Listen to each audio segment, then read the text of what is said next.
আমি তো জন্মাতে চাইনি, জানি না কেন আমার পরীক্ষা নেওয়া হচ্ছে। আল্লাহ এই পৃথিবী বানিয়ে এতে কি রাখতে চেয়েছেন? একজন খলিফা। খলিফা কি করে? নিজের সিদ্ধান্ত নিজে নেয়।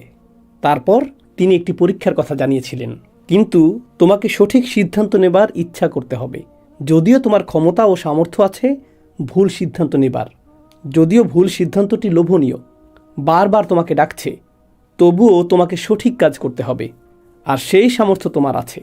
যদি তুমি সঠিক সিদ্ধান্তটি বারবার নাও, যদি কখনো ভুল করে ফেলো, তবে উঠে দাঁড়িয়ে ক্ষমা প্রার্থনা করো, এরপর আবার সঠিক সিদ্ধান্ত নিতে থাকো। যদি এই পরীক্ষায় পাশ করতে পারো, তবে আমি তোমাকে পদমর্যাদা দেব এমন দিনে, যাকে বলে বিচার দিবস। যদি তুমি সেটা পাশ করো, তবেই আমি তোমাকে জান্নাত দেব। আচ্ছা, এখন এই যে নিজের মতো পছন্দ করার ক্ষমতা, সিদ্ধান্ত নেবার ক্ষমতা, এটা হলো আল্লাহর বানানো সবচাইতে বড় পরীক্ষা। আর এই পরীক্ষাটা বিশাল দায়িত্ব, তাই না? কারণ তিনি আপনাদের পৃথিবীতে নিজে নিজে থাকার দায়ভার দিচ্ছেন। আরবিতে এটার মানে হলো আমানাহ। শব্দটি কি? আমানাহ। সূরা আহজাবের ৭২ নম্বর আয়াতে আল্লাহ বলছেন, ইন্না আরাদনাল আমানাতা আলাস সামাওয়াতি ওয়াল আরদি ওয়াল জিবাল ফাআবাইনা আন ইয়াহমিলনাহা ওয়া আশফাকনা মিনহা ওয়া হামালাহাল ইনসান ইন্নাহু কানা যলুমান জাহুলা। আল্লাহ বলছেন, আমি এই আমানত পেশ করেছি আসমানসমূহকে, মানে আকাশের সব কিছুকে, সব সৃষ্টিকে জিজ্ঞেস করা হয়েছিল, তুমি কি সিদ্ধান্ত নিতে চাও? এই পরীক্ষা চাও? কারণ এই পরীক্ষায় পাশ করলে জান্নাতে যাবে, আর পরীক্ষাটিতে ব্যর্থ হলে কোথায়? জাহান্নাম দেখতে এমন, যেতে চাও ওখানে? জান্নাত দেখতে এমন, যেতে চাও? যদি যেতে চাও, তাহলে সবচাইতে কঠিন এই পরীক্ষা দিতে হবে। আল্লাহ বলছেন, আমি এই পরীক্ষা সমস্ত সৃষ্টির সামনে পেশ করেছি, আর সবাই প্রত্যাখ্যান করেছে।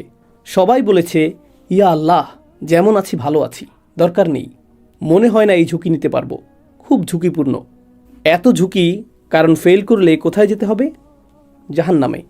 এরপর আল্লাহ সৃষ্টি করলেন আমাদের মানবজাতি সমৃদ্ধ এক পরাশক্তি দ্বারা। সেটা কি? রূহ। এরপর তিনি আমাদের বললেন, শোনো, আমি এই অফার সবাইকে দিয়েছি। তাদের অফার দিয়েছি যে পৃথিবীতে খলিফা হিসেবে পাঠাবো, আর নিজেদের মতো সিদ্ধান্ত নেওয়ার আমানত দেব। কিন্তু অস্তিত্বশীল কোনো সৃষ্টি আমার এই অফার গ্রহণ করেনি। কিন্তু আমি তোমাদের এক বিশেষ শক্তি দিয়েছি, সেটা হলো তোমাদের শুধু ভারসাম্যই নেই, ভারসাম্য মনে আছে, মানে তোমাদের ভালো মন্দের বোধ আছে। এই ভারসাম্যের কারণে একই সাথে আমি তোমাদের এমন কিছু দিয়েছি যা আমার সাথে তোমাদের সর্বক্ষণ সংযুক্ত রাখবে। তোমাদের ভেতরে এমন নূর যা আমার সাথে সংযুক্ত থাকবে। সেটা কি? রূহ। আর এ কারণেই তোমরা এই পরীক্ষায় পাশ করতে আমার অন্য যে কোনো সৃষ্টির তুলনায় বেশি সক্ষম। তোমরা কি তবে পরীক্ষাটি নেবে? আমি জোরাজোরি করছি না, তোমাদের ইচ্ছা। তোমরা কি পৃথিবীতে এসে এই পরীক্ষা নিতে চাও? আচ্ছা, পরীক্ষাটি নিয়ে আরও কিছু জানাই তোমাদের আমি। যখন এই পৃথিবীতে আসবে, এই যে কথোপকথন হচ্ছে এখানে, যে পরীক্ষাটিতে পাশ করলে একটি বিচার দিবস আসবে আর তোমরা ওই জান্নাতটি পাবে, ওই যে, কিন্তু এই পরীক্ষায় ফেল করলে বিচার দিবসে তোমরা পাবে ওই জাহান্নাম। দেখতে পাচ্ছ? হ্যাঁ, দেখতে পাচ্ছি। আর তোমাদের শত্রু থাকবে এই পৃথিবীতে, যারা চাইবে তোমরা জাহান্নামে যাও। অনেক শক্তিশালী শত্রু থাকবে তোমাদের। কিন্তু আমি যা তোমাদের দিয়েছি, তোমাদের ভেতরের যেই ভালোত্ব আর যেই অভিদেব তোমাদেরকে, সেগুলোই যথেষ্ট হবে পরীক্ষায় পাশ করার জন্য। তোমাদের মধ্যে সমস্ত গুণ, সমস্ত সক্ষমতা ও সামর্থ্য দেয়া আছে, যেগুলো পরীক্ষাটি পাশ করার জন্য প্রয়োজন। আমি গ্যারান্টি দিচ্ছি, তোমাদের সেই সামর্থ্য অবশ্যই আছে, কিন্তু সিদ্ধান্ত তোমাদের। প্রসঙ্গত আরেকটি কথা বলছি, কোনো কাজের সামর্থ্য থাকা মানেই কিন্তু কাজটি করে ফেলা নয়, তাই না?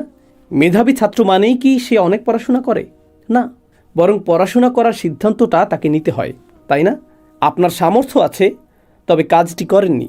আল্লাহ বলেন, আমি তোমাদের সমস্ত সামর্থ্য দিয়েছি, সাথে আমার কথা দ্বারা সাহসও যোগাবো। এখন প্রত্যেকটি মানুষকে এই সিদ্ধান্ত নিতে বলা হয়েছিল, এই পরীক্ষা নেবার কিংবা না নেবার, সবাইকেই। আমার থিওরি, শুধুই থিওরি, বলছি না যে এটাই সত্য, তবে এই ধারণা করি যে আমাদের প্রত্যেককেই আমাদের নিজ নিজ পরীক্ষা সম্পর্কে জানিয়ে দেওয়া হয়েছিল। তুমি ক্যান্সার, তুমি ডিভোর্স, তুমি ছোটবেলায় মা বাবাকে হারাবে, তোমার এই সমস্যা, তোমাকে মিথ্যা মামলায় ফাঁসানো হবে আর পরিবার থেকে বিচ্যুত হবে। ইব্রাহিম, তোমাকে তোমার বাবা ঘর থেকে বের করে দেবে, তোমার এটা হবে, তোমার ওটা হবে, তোমার সেটা হবে, তোমার ওটা হবে। তিনি আমাদের সব ধরনের সমস্যা বলে দিয়েছিলেন। তিনি আরও বলেছিলেন, সেসব পরীক্ষায় সঠিক সিদ্ধান্ত নিলে কি হবে? আমরা এইসব পরীক্ষার কথা শুনে কি বললাম বলুন তো? অবশ্যই পাশের জনকে ইশারা করে হয়তো বলেছি, দেখেছো জান্নাতটা আসলেই অসম্ভব সুন্দর। কিসের শত্রু? আমরা সব দেখে নেব, কোনো সমস্যা নেই, আমাদের নিয়ে নিন।